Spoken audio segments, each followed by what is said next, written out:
Espagne, Grèce ou Portugal. Cet été, plus de 8 millions de Français vont hésiter entre ces trois destinations pour leurs vacances. Mais laquelle choisir? Ces pays qui promettent tous les trois le soleil et la plage adoptent des stratégies totalement différentes pour nous attirer chez eux. Le leader, l'Espagne, a décidé de miser à fond sur le camping. Sa cible, les Français qui ont l'habitude de passer leurs vacances dans l'Hexagone. On se sent bien ici, on se sent un peu chez nous, sans les soucis de notre pays. La recette des campings espagnols, afficher des tarifs jusqu'à 30% moins chers qu'en France. Mais sur le terrain des petits prix, un pays commence à faire de l'ombre à l'Espagne. La Grèce. La destination a réussi à doubler son nombre de visiteurs en moins de 10 ans. Bonjour à tous, ça va? La formule sur laquelle elle parie pour attirer les Français, des séjours tout compris à moins de 1 000 €, vol inclus. Mais à ce prix-là, en a-t-on vraiment pour son argent? Avoir une chambre comme ça, c'est pas de la publicité mensongère. Vous découvrirez que les Grecs appliquent désormais le concept du all-inclusive à l'hôtellerie de luxe. Comment réussissent-ils ce tour de force? Croyez-moi, je fais plus de bénéfices que n'importe quel autre hôtel concurrent. Et face à la Grèce qui tente de monter en gamme, un troisième pays a pris le contre-pied total, le Portugal. Il cherche à attirer une clientèle délaissée par ses concurrents, les voyageurs à petit budget, les jeunes. Quand on est jeune et qu'on veut s'amuser en Europe, sans partir très loin, c'est l'idéal. Pour attirer les 18-35 ans, les Portugais ont donné un coup de jeune aux bonnes vieilles auberges de jeunesse. Vous aurez les lits numéro 5 et 6. Et ça cartonne. C'est une super vue, ouais. L'année dernière, on a fait 200 000 € de bénéfices. Et cette année, on prévoit de faire 2 fois plus. Espagne, Grèce, Portugal. Enquête sur ces trois pays bien décidés à remporter la bataille du soleil.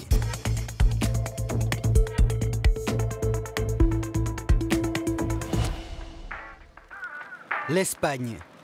Ses plages de sable, son soleil, sa gastronomie. Cet été, nous serons 5 millions à nous y rendre. L'Espagne est la première destination de vacances des Français. Dans la région de Salou, au sud de Barcelone, un camping fait le plein de ses clients français, la Torre del Sol. C'est ici que Nathalie, Jean-Michel et leurs 3 enfants vont séjourner pendant une semaine. On arrive de Mâcon là. Vous êtes parti à 6h, vous êtes levé à 5h 5h15, ouais. Ok, donc c'est le premier jour de vacances là ou Premier jour, voilà, ouais. Ouais.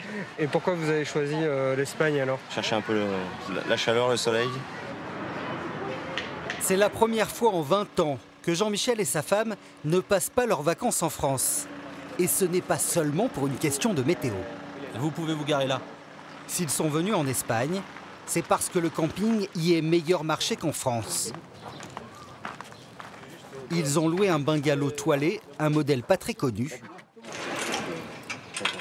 Cela ressemble à une grande tente de 25 mètres carrés. Oui, c'est immense.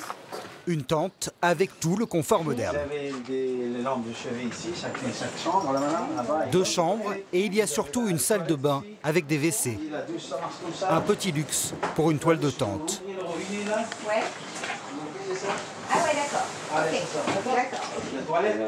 Et il y a même une cuisine équipée. Pour ce confort, la famille paye 700 € la semaine. C'est 2 fois moins cher qu'un mobil-home en France. Ouais, c'est super, ouais. Ça, c'est pour toute la famille? Oui. Donc vous êtes comme ça, 3 lits pour les enfants et puis la chambre des parents à côté, là. De toute façon, on va pas passer notre vie ici. On a l'intention de visiter, d'aller à Barcelone, à Tarragone. On a déjà un petit périple. On va aller à Port Aventura. Enfin, voilà. Ce qu'on met pas dans la location, on va y mettre dans les loisirs. Les Français comme cette famille représentent jusqu'à 80% des clients du camping. Et ce n'est pas par hasard. Si les propriétaires de la Torre del Sol parviennent à attirer autant de nos compatriotes, c'est parce que eux aussi sont français. Hello, sir. Bonjour monsieur. À la tête du camping, Anthony Pos, 29 ans. Alors, comment ça se passe? Sa famille dirige l'établissement depuis 3 générations. C'est demain un grand jour. Résultat, Anthony connaît beaucoup de clients qui reviennent d'une année sur l'autre. Ces deux dames-là, ça fait très longtemps qu'elles sont là. Bonjour. Certains réservent un mois entier, comme Bernard et sa femme, qui viennent ici depuis 12 ans. Bonjour. Salut. Bon, on se fait un petit apéro. Tu veux boire quoi? Oui, on est comme dans Camping, dans le film Camping. On réserve notre emplacement tous les ans. Tous les ans, l'Olivos, c'est 29. Bernard paye son emplacement en bord de mer 1 500 € pour un mois entier. Sur la Côte d'Azur, il faudrait rajouter au moins 300 € de plus. Voilà l'atout du camping d'Antony. Offrir des hébergements les pieds dans l'eau sans faire flamber la facture. C'est ce que cherchent aussi les gens, c'est se réveiller le matin, ouvrir sa petite porte de la caravane et voir la mer, et entendre la mer et de se dire je reste là quelques heures et puis j'ai ma caravane à côté. C'est super, c'est ce que cherchent les gens. Là, le bord de mer, c'est exclusif, c'est vraiment exclusif. Aujourd'hui, la côte espagnole est bondée. Mais quand le camping ouvre en 1970, la plage est déserte. Seuls les locaux y viennent. Le grand-père d'Antony et sa femme ont un coup de foudre. Ils abandonnent le camping qu'ils tiennent à Saint-Tropez pour en ouvrir un ici, le tout premier camping de la région. Ils sont persuadés que les Français vont partir de plus en plus souvent en vacances et que l'Espagne a tout pour les attirer. Pour faire venir les clients, les fondateurs du camping vont sans cesse innover.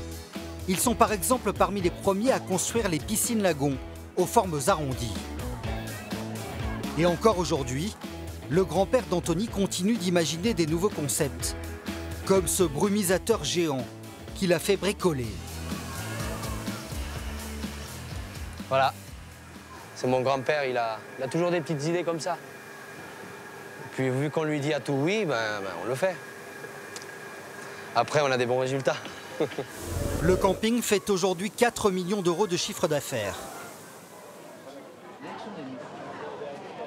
Officiellement, Georges Pos, 90 ans, n'est plus le patron du camping. Désormais, c'est son fils Franck, 60 ans, qui est aux manettes.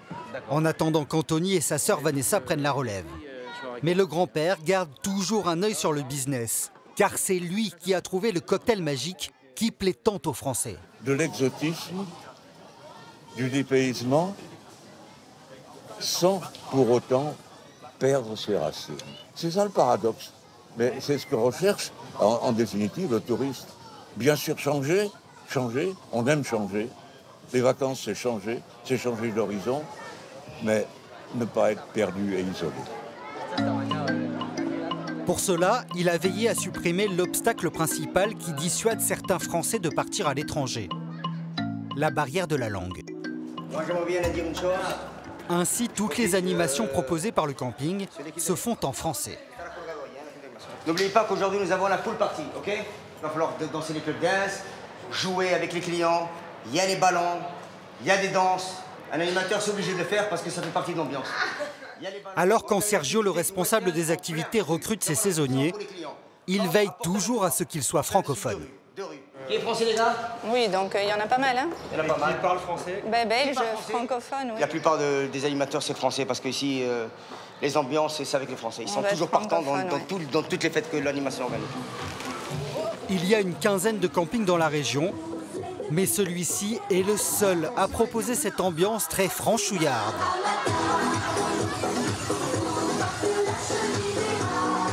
Résultat, ils attirent 2 fois plus de Français que leurs concurrents. Ce client, par exemple, revient pour la 18e fois. C'est limite à la bonne franquette. On aime. Ouais, c'est une tradition, ce camping-là, quand même, c'est assez poussé. Il y a énormément de Français, on se sent bien ici, on se sent un peu chez nous, sans les soucis de notre pays. Fidéliser leur clientèle française, c'est tout l'enjeu de la famille Pos.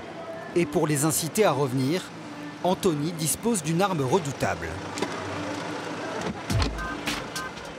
Cet après-midi-là, avec son bras droit Ricardo, il part pour une mission étonnante qui se répète chaque jour durant l'été. Direction un entrepôt à 10 minutes du camping. Un parking à caravane. On va buscar la caravane. Tu vas chercher la caravane, s'il te plaît? Elles appartiennent toutes à des clients du camping. Des Français, bien sûr, mais aussi des Hollandais et des Allemands. On a pensé que les clients étaient peut-être fatigués de toujours devoir démonter la caravane, ramener la caravane jusqu'à chez eux. Anthony facture le gardiennage une trentaine d'euros par mois. Avec ce système, il est presque sûr que les clients reviendront l'été suivant. C'est vous qui faites ça? Oui, c'est moi. Et l'été, ça n'arrête pas. C'est tous les jours. À chaque arrivée de client, il faut ressortir sa caravane et l'installer sur l'emplacement. Les patrons du camping ont vite été débordés par la demande et ils ont dû chercher de nouveaux entrepôts à louer. Le problème, c'est que petit à petit, c'était pas un. On a dû acheter un deuxième, un troisième, un quatrième.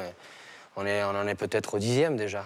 On est en train de chercher des nouveaux dépôts parce qu'on n'a plus de place. Anthony et sa famille ont toujours réussi à s'en sortir sans faire de trop lourds investissements. Mais depuis quelques années, leurs concurrents espagnols dépensent eux des fortunes pour attirer des campeurs au fort pouvoir d'achat. Voici le camping de Sangouli, un 5 étoiles. Aire de baignade gigantesque, mobil-home flambant neuf, installation sportive dernier cri. Et on y trouve même une piscine unique en Europe. Une piscine où le chien est roi. Pour les touristes qui n'imaginent pas partir en vacances sans leur animal de compagnie.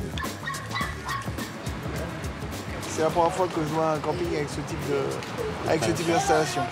Vous venez souvent dans ce camping-là? C'est la première. Et agréablement surpris. Le camping 5 étoiles accueille 25 000 personnes chaque année. Dans son bureau, Juan Antone, le directeur commercial, surveille les encaissements. Il voit l'argent en temps réel. Nous sommes un mardi, pas le meilleur jour. Aujourd'hui, par exemple, on avait 51 arrivées. Un petit jour, et pourtant. Donc à la fin de la journée, vous avez encaissé combien aujourd'hui? Beaucoup. Vous pouvez nous dire ou pas? Non. À peu près. À peu près. En dessous, c'est quelques dizaines de mille. Quelques dizaines de milliers d'euros. Oui. L'établissement réalise 15 millions d'euros de chiffre d'affaires par an. C'est 4 fois plus que la Torre del Sol. Ils font pourtant la même taille. Donc bienvenue à Sangouli, chez Homer Africa.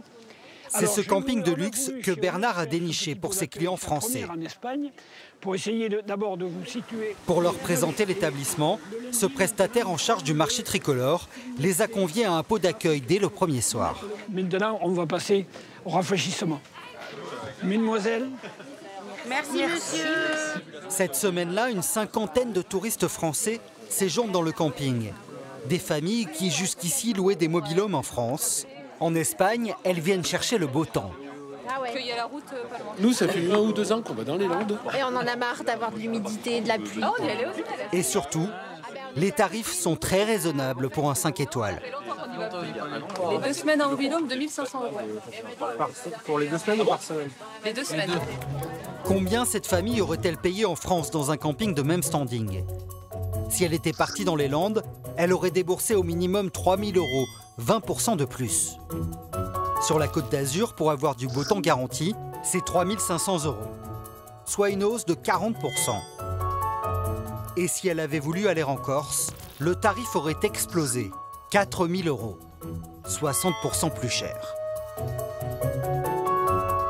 Des mobil-homes classiques, habillés de bois. C'est dans ce type de logement que séjournent Lionel et Sylvia. Ils sont originaires de Grenoble, où ils tiennent une supérette. C'est plutôt confortable quand même, non? Alors il y a une chambre de personnes là. Les 25 mètres carrés sont optimisés au maximum. Cuisine, salon, on déplie les banquettes et ça nous fait lit. Un grand lit. Et une salle de bain, grande salle de bain. Grâce à l'aide de leur comité d'entreprise, ils ont obtenu un prix imbattable, 1 400 € pour 2 semaines. Un bon plan pour cette famille recomposée qui, avec 4 enfants, doit faire attention à son budget. En France, un camping de ce standing serait hors de portée. Qu'est-ce que vous vous êtes dit quand vous avez découvert l'endroit, quand vous êtes arrivé? Très beau. Bah, que c'était magnifique. Ouais, c'était vraiment beau, hein, ouais.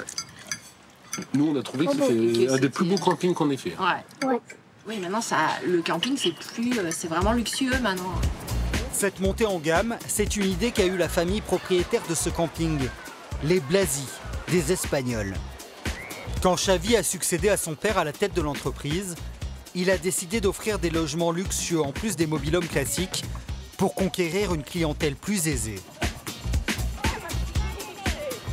Pour louer cet hébergement aux équipements dernier cri et à la décoration soignée, il faut compter 2 000 € la semaine. Ceux-là, on les a installés en mai dernier. Ils ont servi une seule saison, ils sont tout neufs. C'est la dernière génération de mobil-home ? En fait, c'est un modèle exclusif. Une société française les a construits exprès pour nous. La décoration et même la distribution à l'intérieur, tout a été pensé pour que ce soit unique. C'est comme si c'était votre maison. Il y a la télévision par satellite, le Wi-Fi, il y a une vraie douche, un lavabo, une machine à café, un lave-vaisselle. Pour se démarquer de ses concurrents qui investissent également dans les établissements luxueux, Xavi a fait construire dans le camping cette nouvelle attraction. Un parc aquatique sur le thème de l'Afrique.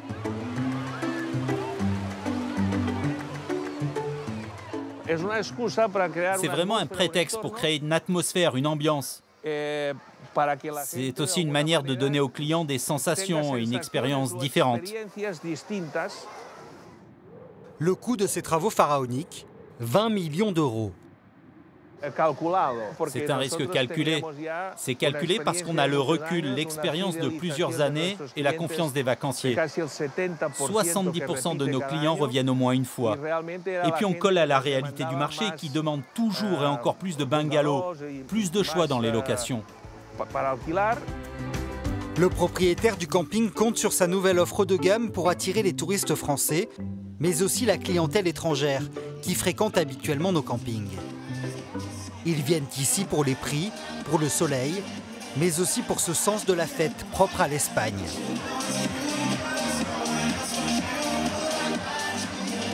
Ces Irlandais qui allaient en vacances en France jusqu'à présent n'en reviennent pas. C'est irréel, incroyable.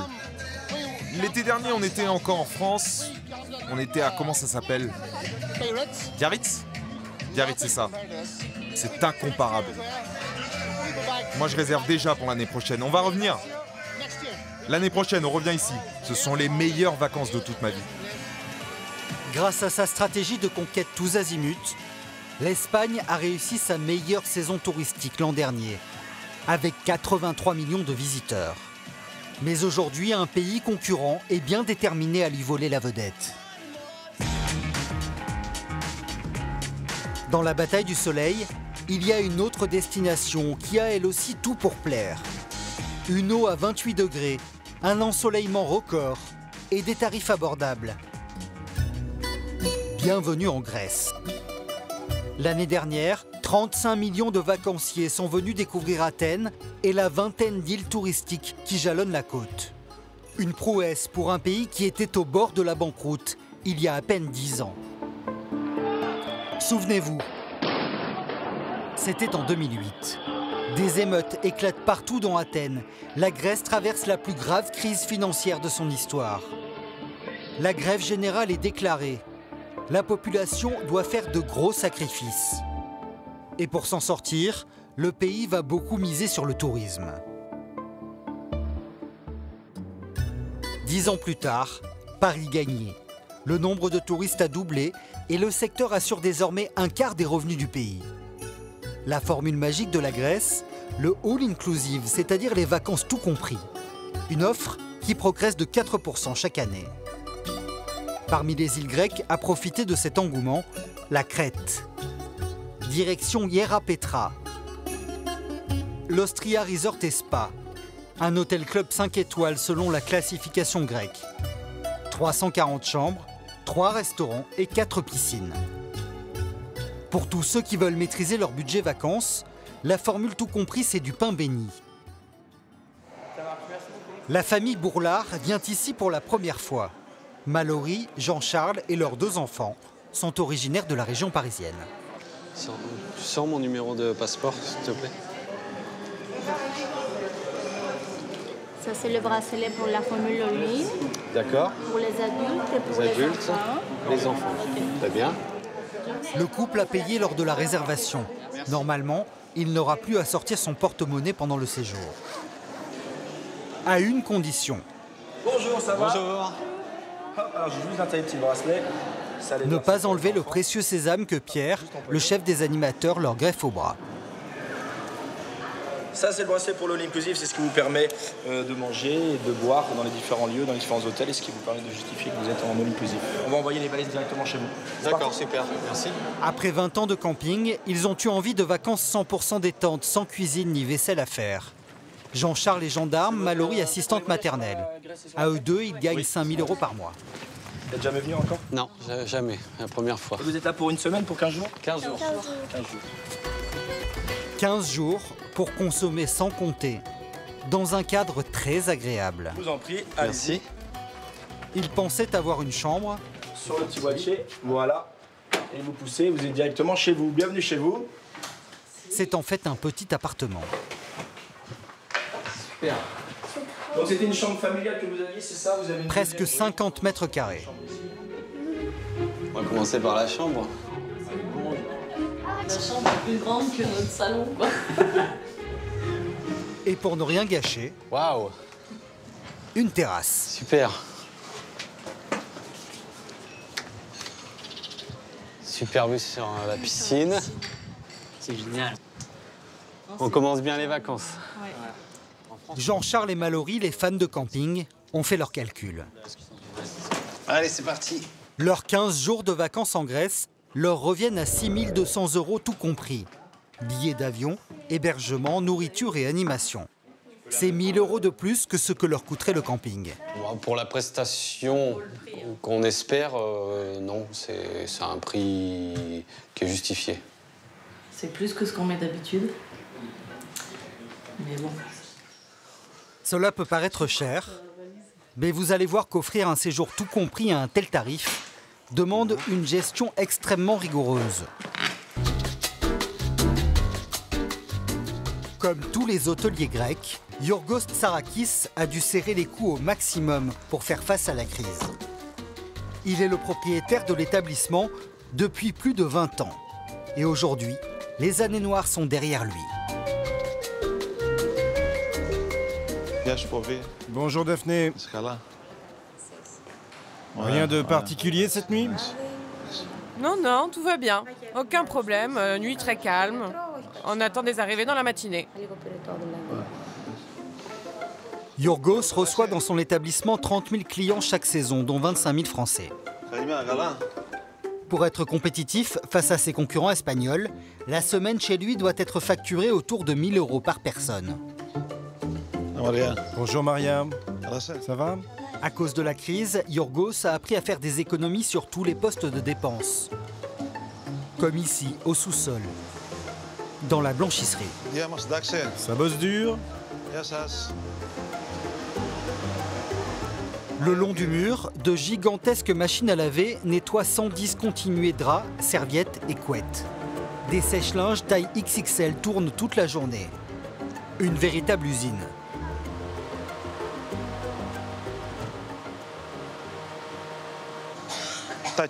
Touchez-moi ça, c'est du 100% coton. Je préfère toujours acheter de la bonne qualité. Avant, comme tous les hôteliers, Yorgos sous-traitait la blanchisserie. Mais il a changé de stratégie car acheter des draps et des serviettes, investir dans des machines, payer du personnel pour nettoyer, repasser et plier le linge, cela revient en fait moins cher que de faire appel à une société de nettoyage extérieur. C'est beaucoup plus rentable de tout faire sur place. Vous savez de combien exactement? Écoutez, l'année dernière, j'ai fait contrôler, j'ai fait des devis. J'économise quasiment 400 000 € par an. Au final, ça me coûte 2 fois moins cher. Sa fierté, ne pas avoir rogné sur la rémunération des 170 employés après la crise financière de 2008. Alors que partout en Grèce, les salaires ont été divisés de moitié. Là, c'est toute l'équipe des femmes de chambre. Quelques patrons comme Yorgos ont tout fait pour ne pas en arriver à cette extrémité. Je voulais juste savoir combien vous gagnez par mois. Il voudrait connaître votre salaire en moyenne. 1100 €. Oui, c'est ça, 1100 €. Le journaliste dit qu'à cause de la crise, les salaires en Grèce ont été divisés par 2. Ah non, non, non, non, non, non. Non, pas ici. Lui, c'est un bon patron. C'est du donnant-donnant.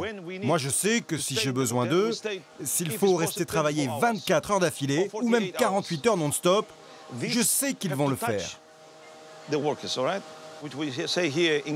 On a un proverbe ici. Un Grec n'ayant pas un grand cœur n'est pas un Grec.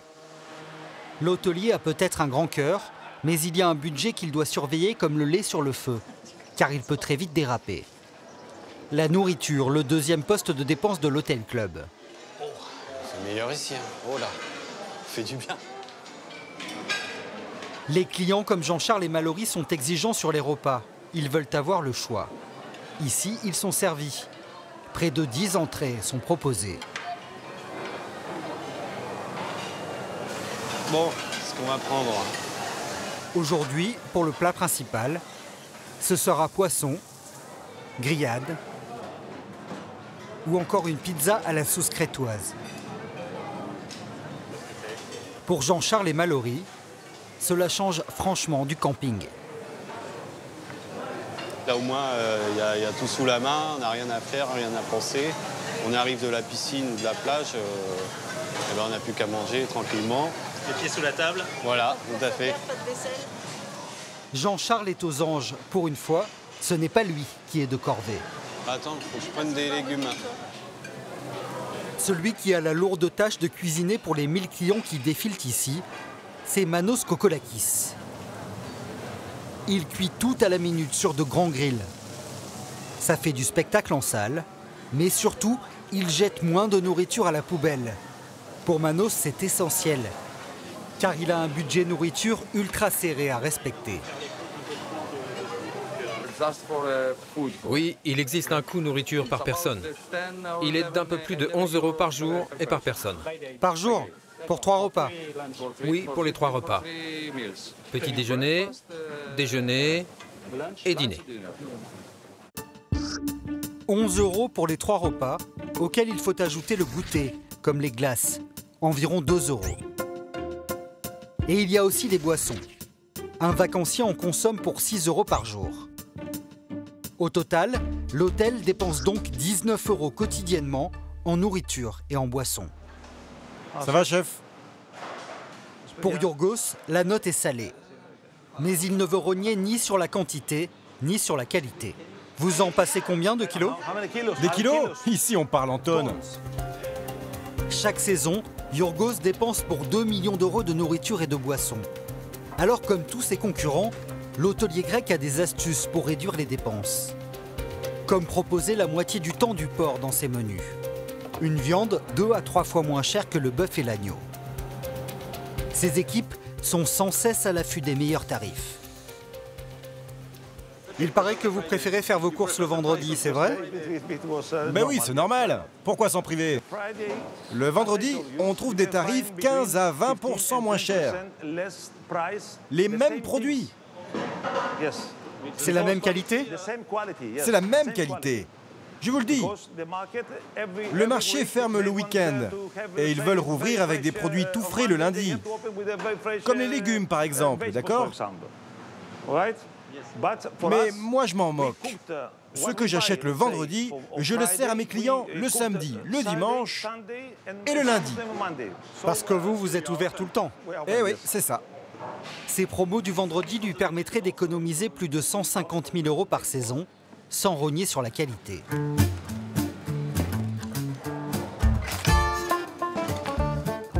Yorgos n'a pas le choix. Non seulement il ne doit pas décevoir la clientèle, mais en plus, il a des comptes à rendre à cet homme. Bonsoir, ça va? Il s'appelle Stéphane Royena. Il est le numéro 3 de Jet Tour, l'un des plus gros voyagistes français. C'est bien, les gens ne font pas la queue. Ils n'attendent pas pour être servis. C'est très bien. Stéphane envoie à Yorgos 25 000 touristes par an. Il lui réserve les 3/4 des chambres qu'il paye d'avance. En contrepartie, il a le droit d'associer le nom de son groupe à celui de l'hôtel, à la plus grande surprise des clients. Ça appartient à Jet-Tour? Non, l'hôtel appartient à monsieur. Et nous, Jet-Tour, on lui amène les clients. Ah, d'accord. Voilà, exactement. Le tour opérateur sous-traite tout à Yorgos. Tout, sauf une chose. C'est dire à quel point elle est décisive. L'animation. Et vous allez voir qu'elle ne coûte pas grand-chose à l'intermédiaire français. Ça va. Fait beau alors. L'objectif de Pierre, le chef des animateurs, est clair, dès le matin.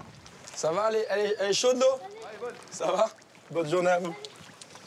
Faire passer le meilleur séjour possible aux clients afin qu'ils repartent en vacances avec le même voyagiste. Salut, ça va? Pour cela, il dispose d'une équipe de 17 animateurs, des saisonniers tous français.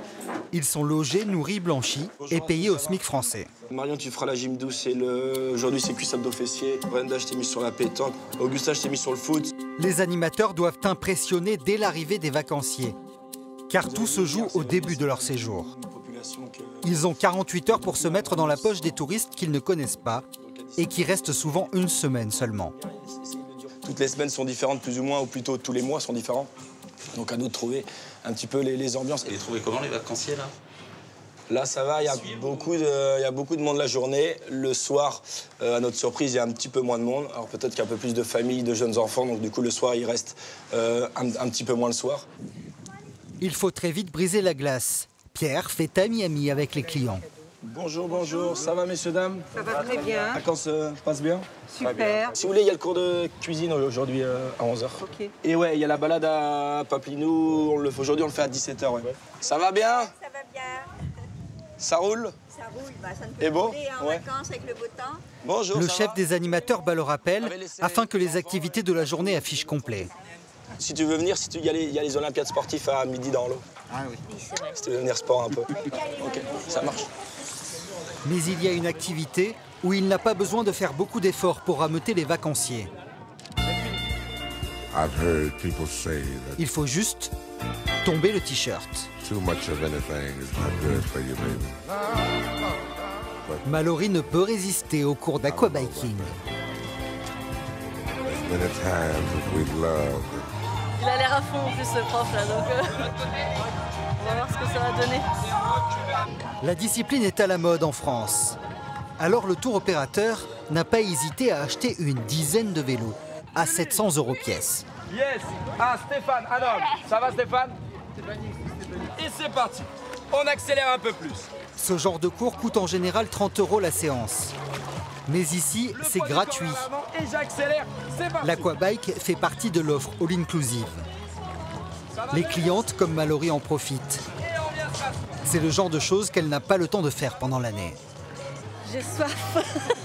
Non, c'est chaud, hein. C'est bien dur. Hein. Ouais. La piscine, non, c'est plus délicat avec les enfants à gérer, le sport.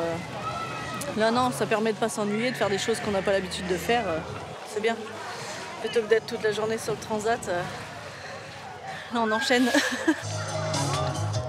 Le succès est tel que Pierre est obligé d'organiser 2 à 3 cours par jour.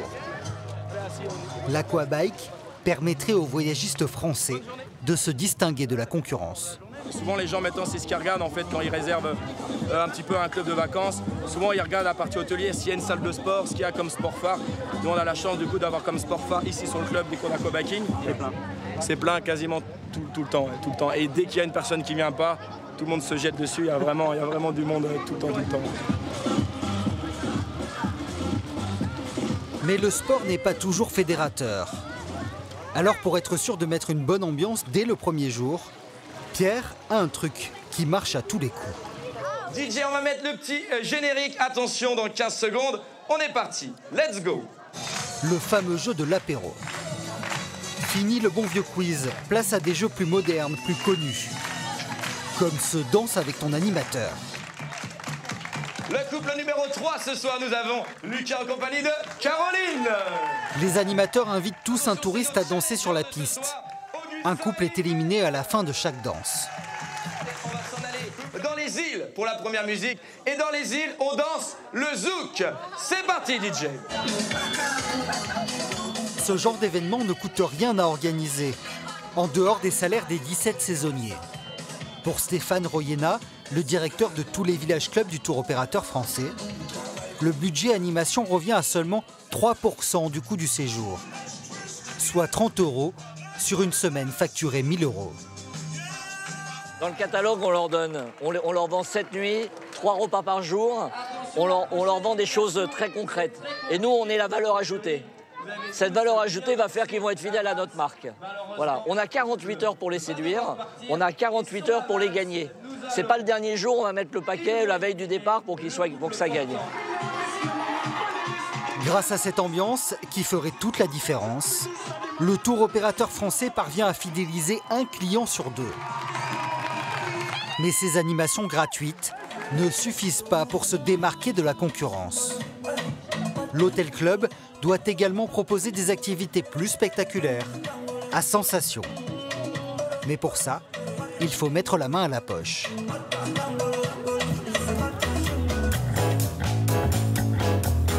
Cet après-midi, Jean-Charles, Mallory et leurs enfants ont décidé de se faire plaisir. C'est par là. Depuis la plage et les transats, les clients de l'hôtel peuvent voir des vacanciers s'envoyer en l'air. D'autres s'éclater dans les vagues. Ouais, ça c'est bien aussi. Jean-Charles a envie de tout faire. Ouais, je pense qu'on va le faire aussi. De tout essayer. On fera la banane ou bonjour. Mais la formule tout compris s'arrête ici, à la cabane. Bonjour. Ça c'est clé d'amitié de Mamadou. Les activités nautiques sont toutes payantes.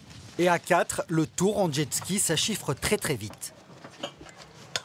C'est 140 €. Ouais, pour la demi-heure. Donc c'est l'extra de la semaine. Ouais, parce que c'est quand même un sacré budget. Là, c'est clair, quand on surtout pour une demi-heure. Voilà. T'es prêt? Ouais, ça va être cool. Alors la petite famille va profiter de chaque minute passée sur les jet skis. Contrairement aux aquabikes, ces machines n'ont pas été achetées par le voyagiste français. Elles appartiennent à un prestataire extérieur qui facture l'activité aux clients. Et le tour opérateur ne prendrait pas de commission sur les sports nautiques. Ce sont des gros investissements, c'est beaucoup d'entretien et beaucoup de staff pour s'en occuper. Donc du coup, ça fait tout de suite monter le prix, alors qu'il y a un... C'est-à-dire qu'au lieu d'avoir la semaine à 1 000 €, tout de suite, elle monterait à 1 200, 1 300. Exactement. Et en plus, on fait payer... Juste à cause de la base nautique. Oui, et en plus, on fait payer ce surcoût à tout le monde. Même ceux qui l'utilisent pas. Même ceux qui ne l'utilisent pas. Donc les 15% qui ont envie de l'utiliser, on ne leur met pas dans leur prix d'accès. Et puis s'ils ont envie d'en faire, ils le payent en supplément. Et du coup, on a des prix d'appel qui sont plus intéressants. Durant le séjour, la famille Bourlard s'offrira une demi-douzaine d'activités payantes. Au final, leurs 2 semaines de vacances leur reviendront à 7 000 €, 800 € de plus que prévu. Cela ne les a pas empêchés de réserver 15 jours pour l'année prochaine auprès du même voyagiste. Cet été, Yorgos, le propriétaire de l'hôtel, affiche complet. Devant l'engouement des Français pour la Grèce, Stéphane Royena n'a pas le choix. Il doit trouver de nouveaux hébergements pour les 5000 demandes supplémentaires qu'il enregistre chaque année. Le voyagiste tricolore dispose déjà de 10 hôtels clubs en Grèce, mais cela ne suffit pas. Il compte bien en ouvrir un nouveau, et une île l'intéresse particulièrement. Kos, non loin de la Turquie. Avec sa douceur de vivre et son décor de carte postale, l'île a tout pour devenir une destination touristique de choix. D'autant que depuis peu, la petite île grecque est à seulement 3 heures de la France grâce à des vols directs. Le tour opérateur y a repéré un hôtel à quelques minutes seulement de la ville principale. Un atout majeur pour séduire sa clientèle. C'est important d'être toujours proche d'une petite ville, d'un petit village dans lequel ils peuvent aller se promener, faire un petit peu de shopping, dîner un soir. Il vient visiter l'établissement. Sur le papier, il répond en tout point aux exigences du tour opérateur français. Il s'appelle le Ramira Beach, 338 chambres qui donnent directement sur la plage. Pour sélectionner un hôtel, le voyagiste français doit pouvoir disposer de 80 chambres au minimum. En dessous, former et envoyer des animateurs ne serait pas rentable. Oui, il y a une autre piscine ici. Pour Dimitri, le manager de l'hôtel, Stéphane est un gros client potentiel. C'est une piscine à l'eau de mer, celle-là. C'est un coin très tranquille. 50 chambres donnent sur cette piscine, mais aucune chambre familiale. Il faut le savoir. Une piscine zen pour les couples sans enfants. Et la piscine principale semble parfaite pour les fameux cours d'aquabike. Il y a également une grande salle de restaurant.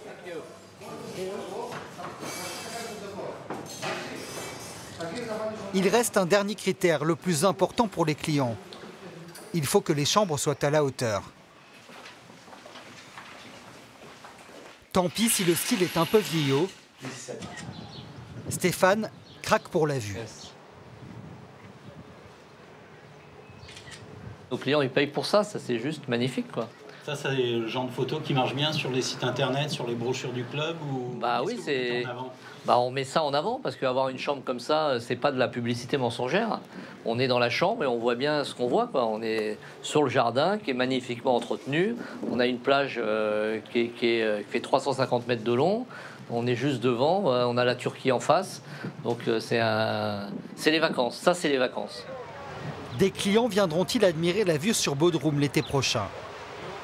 Pour ça, Stéphane va devoir négocier avec le manager. Il voudrait proposer la semaine à moins de 900 € tout compris.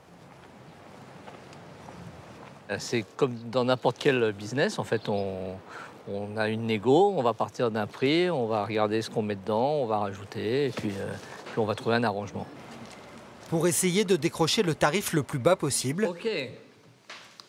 Tout d'abord, je voudrais vous remercier pour votre accueil. Stéphane va d'abord commencer par Amadou et Dimitri. Franchement, par rapport à ce que j'ai vu, il n'y a que de petits ajustements à faire. Mais je peux vous dire que 90% de nos demandes sont déjà dans vos prestations. Les 10% qui manquent sont détaillés dans 2 grosses brochures. Le cahier des charges. Accueil, nourriture, service, tout est écrit noir sur blanc. Si l'hôtelier grec veut recevoir les 300 clients français que souhaite lui envoyer Stéphane, il va devoir s'engager à les respecter à la lettre. Dans la semaine, il faut que vous organisiez des soirées à thème. Et puis il y a un moment très important pour nous les Français, c'est le goûter. Et spécialement pendant les vacances. À 16h, les enfants ont besoin de manger quelque chose. Vous trouverez de petites idées à leur proposer. Stéphane tente ensuite de faire baisser le prix sur les chambres et la nourriture, les seuls postes sur lesquels il peut jouer pour augmenter sa marge. Car voilà comment se décompose un voyage tout compris. Le transport représente 1/3 du prix de vente, l'animation à peine 3%. L'agence de voyage qui vend le séjour prend généralement 10%. L'hôtelier qui assure l'hébergement et la restauration touche le plus, la moitié du prix du séjour. Reste 6%, la marge du tour opérateur.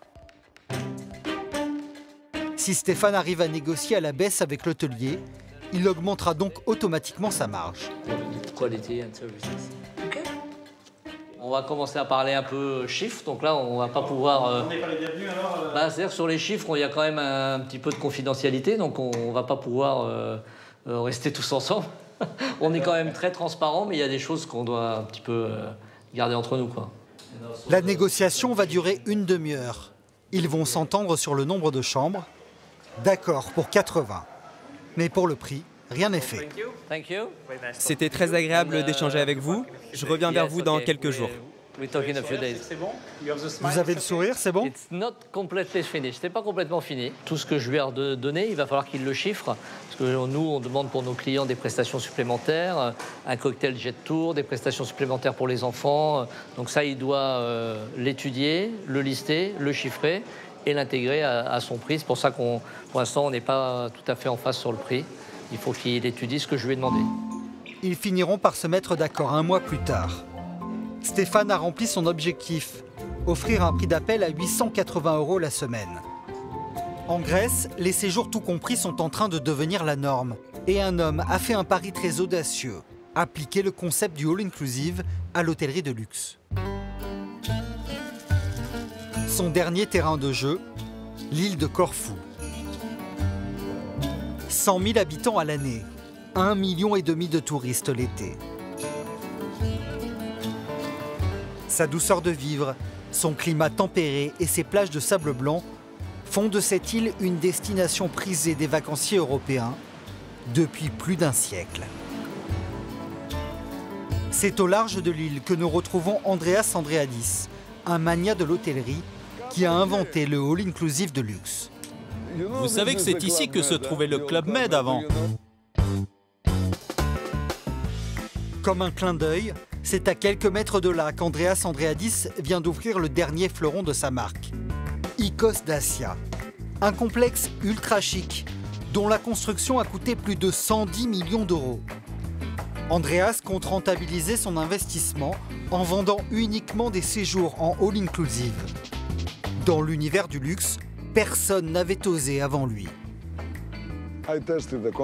J'ai été le premier à tester le concept, car avant, personne ne savait si ce serait rentable. Offrir des choses de qualité de façon illimitée, boire les meilleurs vins, les plus grands champagnes, proposer des aliments de premier choix. Si vous offrez de telles prestations, combien est-ce que cela coûte? Est-ce que c'est durable financièrement? Eh bien, c'est un business plus que rentable. Croyez-moi, je fais plus de bénéfices que n'importe quel autre all-inclusive, n'importe quel autre hôtel concurrent. Andreas possède déjà 2 autres établissements de ce type. La semaine chez lui est facturée 3 000 € par personne, sans compter les billets d'avion. C'est 4 fois plus cher que dans l'hôtel Club en Crète. Alors le service est-il réellement à la hauteur du tarif? Ces vacances de Nabab cachent-elles quelque chose? Bonjour. Ce matin, Dirk, le responsable de l'hébergement, est plutôt pressé. L'hôtel a ouvert il y a une semaine et 40 nouveaux clients doivent débarquer d'une minute à l'autre. Le super majordome va inspecter chaque chambre de fond en comble. Et tout d'abord, il vérifie que la cuvette des toilettes est bien propre.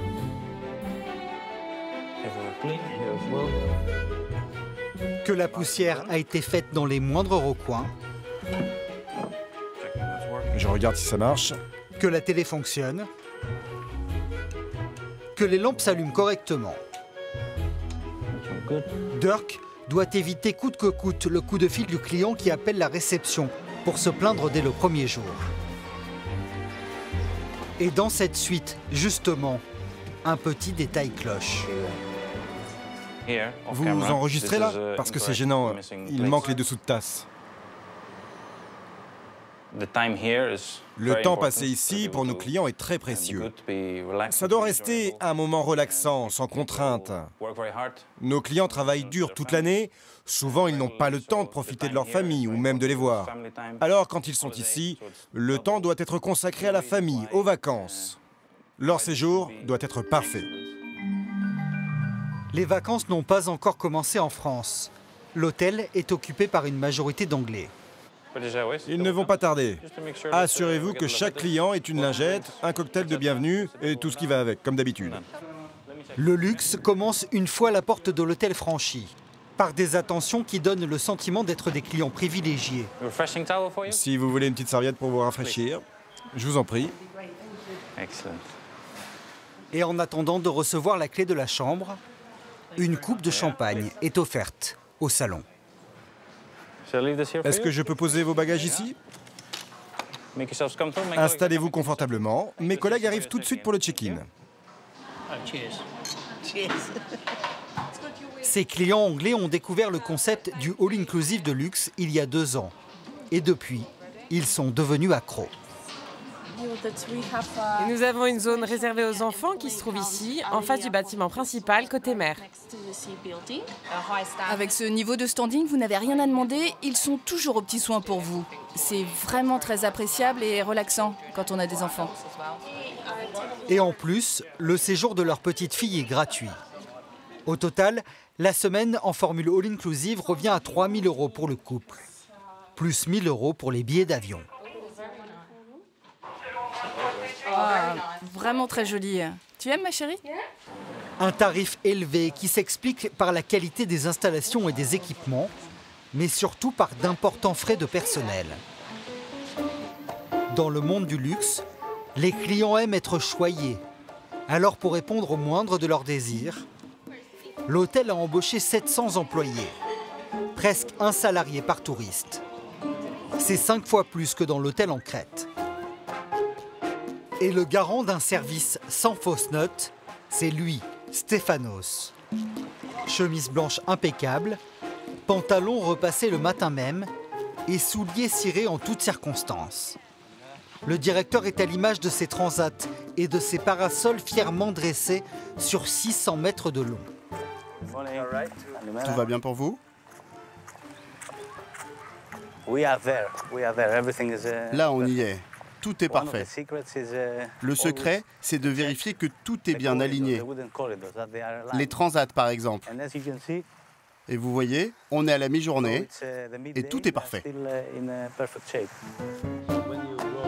Stéphanos a poussé le curseur du raffinement à l'extrême, ne serait-ce que pour installer une simple serviette de plage. On la déplie en 2 gestes seulement. Ce sont des petits détails, mais c'est ce qui fait toute la différence. Et regardez, avec cette technique, on laisse un espace pour les pieds. Comme ça, il n'y a jamais de sable sur la serviette. L'hôtel a beau afficher complet, il y a toujours quelqu'un pour rendre service aux clients. Sur la plage, comme au restaurant. Il y a toujours quelqu'un pour vous aider. Ils sont très souriants. Il se plie en 4, quelle que soit la demande. C'est merveilleux. Des employés disponibles, serviables et souriants. Les conditions de travail dans le luxe semblent idéales. Mais qu'en est-il réellement? À Corfou, la chaîne a engagé quelques Français pour la saison. Principalement des stagiaires, comme Lola, 22 ans. Le propriétaire de l'hôtel de luxe a profité de la crise économique de 2008 pour établir ses contrats au minimum légal. Il y en a qui m'ont dit, moi je gagne 450, je crois que ça va être 550, 600. 550, 600 pour le mois. Ouais, pour moi, stagiaire, ça va. Je sais que certains employés ont un peu des soucis, ils sont mal, tout le monde est un peu mal payé. Les employés touchent le SMIC grec, 680 € par mois. C'est 2 fois moins que les salariés de l'hôtel de Yorgos en Crète. Les travailleurs étrangers sont logés gracieusement dans cet immeuble, à 2 pas de leur lieu de travail. C'est le cas de Lola, mais la jeune stagiaire française n'a pas souhaité nous montrer sa chambre. En caméra discrète, nous frappons à l'une de ses portes. Est-ce que vous travaillez pour Icos? Est-ce que vous avez une terrasse? On voudrait faire quelques images pour un reportage. La chambre fait une vingtaine de mètres carrés. On y dénombre 4 lits. La déco est minimaliste et le confort spartiate. Est-ce que vous êtes grec? Non, moi je suis russe, mais je vis à Athènes. Et vous? Moi, je suis d'Albanie, mais je vis aussi en Grèce. Pour l'instant, on est 2 dans la chambre. Mais on attend 2 autres salariés. Ils doivent arriver demain. Avec un taux de chômage qui avoisine les 20% en Grèce, ces 2 saisonniers qui travaillent dans l'un des restaurants de l'hôtel ne se plaignent pas. Vous avez déjà vu les chambres de l'hôtel? Les chambres en vrai, non. J'ai juste vu des photos sur Internet. D'ailleurs, le PDG grec, Andreas Andreadis, ne s'en cache pas. Son modèle économique n'est exportable que dans les pays où le coût du travail est extrêmement bas. Il y a des pays comme l'Italie et bien sûr la France où ce concept serait très compliqué à mettre en place. À cause de vos lois sur le travail, toutes vos restrictions sur la durée légale du temps de travail, les 35 heures, les 39 heures. Les impôts? Les impôts, les charges sociales. L'absence de flexibilité à certains niveaux.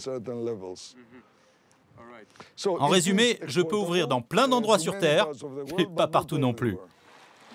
Dans l'univers du luxe, Les salariés ne sont pas forcément aussi bien traités que les clients. Mais grâce à des coûts de main-d'œuvre réduits, le businessman grec compte bien ouvrir un nouvel établissement par an. Si la Grèce fait le pari du haut de gamme pour développer son industrie touristique, un autre pays a complètement pris le contre-pied. Un pays qui vise une clientèle bien moins fortunée. Ce nouveau concurrent de l'été, c'est le Portugal. Depuis quelques années, sa capitale Lisbonne met tout en œuvre pour attirer les jeunes. Et ça marche. La ville est devenue la destination branchée du moment. 2 millions de Français s'y sont rendus l'an dernier pour sillonner ses ruelles à bord de son célèbre tramway et découvrir son pont qui lui donne des allures de San Francisco. Salia Hadjilani travaille pour le Petit Futé, un guide de voyage. Elle écume la planète entière pour dénicher les bonnes adresses. La jeune femme n'avait plus mis les pieds à Lisbonne depuis un moment. Et elle a un peu de mal à reconnaître la ville. Ici, j'étais venue il y a 5 ans, je m'en souviens très bien. Il y avait 2 restaurants, mais vraiment, c'était limite pas rassurant d'être là le soir. Et je suis vraiment impressionnée par le nombre d'établissements qui ont ouvert. C'est phénoménal. Dans cette rue se trouve un bon plan que se transmettent les jeunes. Le Rio Maravilla, un rooftop qui offre une superbe vue sur la ville. Le soir, ce toit terrasse est pris d'assaut par les jeunes. Il a tout pour figurer en bonne place dans le prochain guide. On a un point de vue magique sur le Tage, sur le Christ-Rey. C'est le Corcovado d'ici, on peut dire. Et sur le pont du 25 avril. 3 éléments magiques en même temps, c'est quand même pas mal. Mais si Lisbonne est devenue une destination prisée par les jeunes, c'est surtout pour ses tarifs attractifs. Le rapport qualité-prix, il est très intéressant parce que pour pas grand-chose, on mange dans un restaurant presque gastronomique. Les portions sont beaucoup plus importantes que dans certains restaurants en France. On fait la fête pour quelques euros, on a 2 bières. Enfin, je veux dire, c'est pas mal quand même. Quand on est jeune et qu'on veut s'amuser en Europe, sans partir très loin, c'est l'idéal. Il y a encore 10 ans, Lisbonne était surtout visitée par les touristes du 3e âge. Mais la ville est en train de faire une cure de jouvence en attirant les jeunes comme Stéphanie et Maxence, 2 amis d'enfance. Bonjour, je vous aide pour vos bagages. Ils sont là pour 5 jours et grâce à Internet et au bon plan qu'on leur a donné, ils ont déjà tout programmé. Déjà ce soir, on va à Praza des Commerços. Ouais. Il faudra trouver un restaurant un peu typique, peut-être, pour manger là-bas. Lisbonne est la capitale où l'on passe les vacances les moins chères en Europe. Pour un week-end de 4 jours, c'est 450 € pour un couple. À Athènes, en Grèce et à Barcelone, en Espagne, le séjour coûte 650 €, soit 200 € de plus. Maxence et Stéphanie pensent même pouvoir s'en sortir avec un plus petit budget. Moi, j'ai prévu entre 350 et 400 € pour ma semaine complète. Sans l'avion, mais 400 € avec le logement. Moi, je sais pas vraiment. C'est quand je vais commencer à voir rouge, j'arrêterai. Stéphanie et Maxence sont plutôt confiants, car pour se loger, ils ont trouvé moins cher que l'hôtel, moins cher qu'Airbnb. Ils vont dormir dans une auberge de jeunesse. Oubliez les souvenirs que vous pouvez avoir de ce genre d'établissement, ils ont bien changé. D'ailleurs, aujourd'hui, on n'appelle plus ça une auberge de jeunesse, mais un hostel. Salut, bienvenue à Lisbonne. Merci. Vous avez fait bon voyage? Ouais, merci. Ouais. On a une... Donc c'est pour 3 nuits pour un dortoir de 6, c'est ça? Oui, ça, oui. Ouais, ok. Si vous pensez qu'une auberge de jeunesse, ça ressemble toujours à ça, des dortoirs au confort rudimentaire, des sanitaires collectifs sans aucune intimité, et une salle à manger qui fait plus cantine que restaurant, c'est que vous êtes passé à côté du phénomène tendance de ces 5 dernières années. Vous avez besoin d'aide avec vos bagages? Non, c'est bon, merci. Donc ici, vous allez avoir le salon avec un écran géant, vous avez une PlayStation en accès libre. Là, vous avez la salle de billard. Des salons cosy, des jeux gratuits. Ici, vous aurez... Et ce qui a convaincu Maxence de réserver ici, 5000 balles à l'intérieur. une piscine à Il y a balles. plein de petits canards en plastique si vous les trouvez. Ils sont disséminés un peu partout, il y en a une quinzaine. Si vous les trouvez, vous avez une boisson offerte. Pour avoir le droit de dormir dans ce bâtiment historique, Les Azoulejos, ils ont 250 ans. Tout est d'époque. Maxence et Stéphanie payent seulement 20 € chacun, petit déjeuner inclus. On va avoir jusqu'à 170, 175 personnes. Mais à ce prix-là, bien sûr, il faut accepter de partager sa chambre avec des inconnus. Votre chambre, ça sera celle-ci. Vous aurez les lits numéros 5 et 6. C'est marqué sur les cartes. Donc il y en aura en bas. Et en dessous de chaque lit, vous avez un tiroir pour mettre vos effets personnels. Hop. C'est 3 fois moins cher qu'un hôtel 2 étoiles. Vous avez un balcon. Alors les deux jeunes Français vont pouvoir rester à Lisbonne un peu plus longtemps que prévu. Du coup, on devait repartir dimanche, mais au final, comme ça coûtait moins cher, on a pu rester jusque mardi. C'est super agréable. Franchement, c'est reposant. À Lisbonne, le nombre d'auberges de jeunesse, à la fois design et économique, explose depuis quelques années. On en compterait près de 400 aujourd'hui, 2 fois plus qu'il y a 5 ans. Pourquoi la capitale portugaise s'est-elle convertie à la mode des auberges de jeunesse nouvelle génération? Qui tire profit de ce lucratif business? Nino est un patron heureux. Il est à la tête d'une petite chaîne d'auberges de jeunesse qui compte 4 établissements. Alors ça, c'est le genre d'attraction avec lequel tu es sûr de créer le buzz. Il y a des gens qui viennent ici juste pour ça, parce qu'ils ne le trouveront pas ailleurs. Si cet entrepreneur est aussi content, c'est parce que les affaires marchent très bien. Florian, tu peux me montrer où on en est au niveau des réservations, s'il te plaît? En ce moment, on est plein à 90%. Les affaires marchent bien pour vous? Les affaires marchent très bien. De quel taux d'occupation avez-vous besoin pour être rentable? Je dirais qu'à partir de 30%, on gagne de l'argent. 30%, vous gagnez de l'argent? Ouais, c'est ça. Ah, c'est un bon business. Un super business. À titre de comparaison, un hôtel 3 étoiles doit être à moitié plein pour commencer à gagner de l'argent. Comment se fait-il qu'une auberge de jeunesse soit plus rentable? Excusez-moi, je peux rentrer? En fait, l'explication est toute simple. Peu importe les petits prix, c'est en mètres carrés qu'il faut réfléchir. Démonstration. Réfléchissez. Dans cette chambre, avec cette taille, vous pouvez faire une chambre d'un hôtel 3 étoiles. Vous allez la faire payer quoi? 120 € maximum. Alors que moi, je peux monter jusqu'à 160 € en la remplissant. J'en mets plus, je facture plus. Voilà l'astuce. À gauche, une chambre d'hôtel avec un lit double. Revenu pour l'hôtelier, 120 €. À droite, la même chambre transformée en dortoir de 8 lits. Revenu, 160 €. Contrairement aux idées reçues, l'auberge de jeunesse est donc bien plus rentable. De plus, j'ai moins à investir que dans un hôtel normal. Parce que par exemple, dans un 3 étoiles, dans ce coin, vous avez une salle de bain qui va vous coûter au moins 3 000 €. Alors que chez nous, c'est une salle de bain partagée dans le couloir. Le concept, c'est que nous utilisons 8 à 10 mètres carrés par client, alors que dans un hôtel normal, c'est 2 fois plus, au minimum. Voilà pourquoi les propriétaires d'auberges de jeunesse réussissent à proposer des prix imbattables. Mais vous allez voir qu'ils arrivent à se rattraper sur les autres prestations. Grâce à une stratégie commerciale bien rodée. Le champion en la matière, c'est le Home Lisbon Hostel.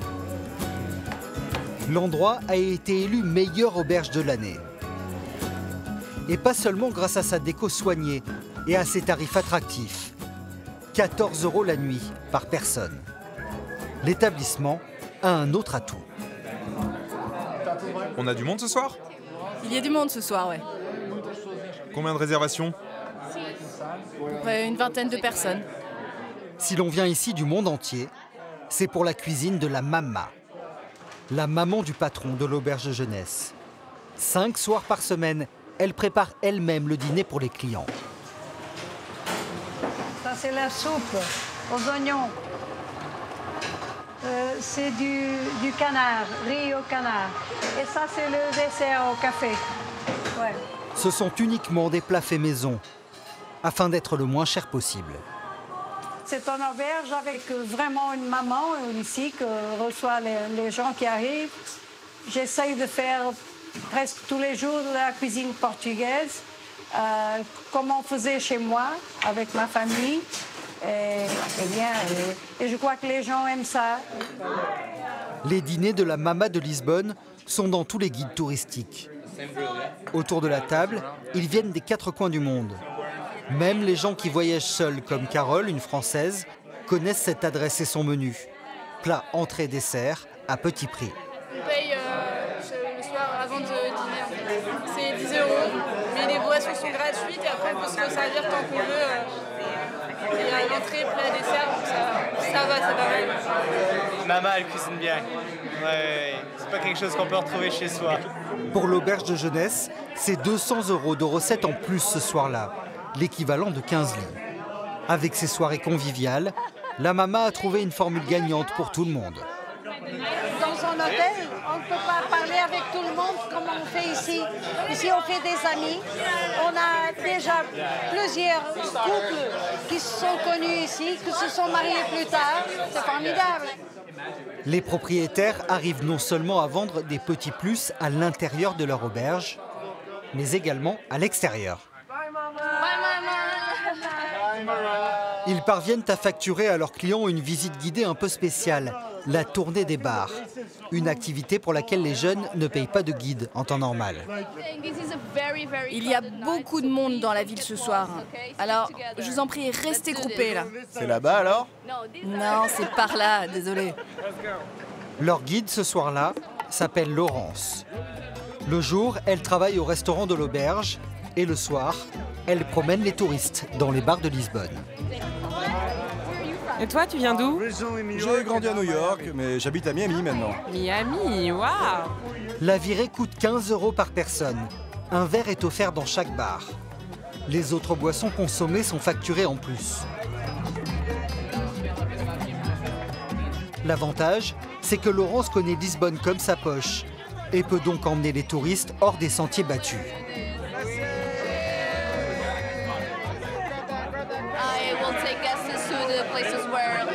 J'amène les clients dans des endroits fréquentés par les habitants de la ville.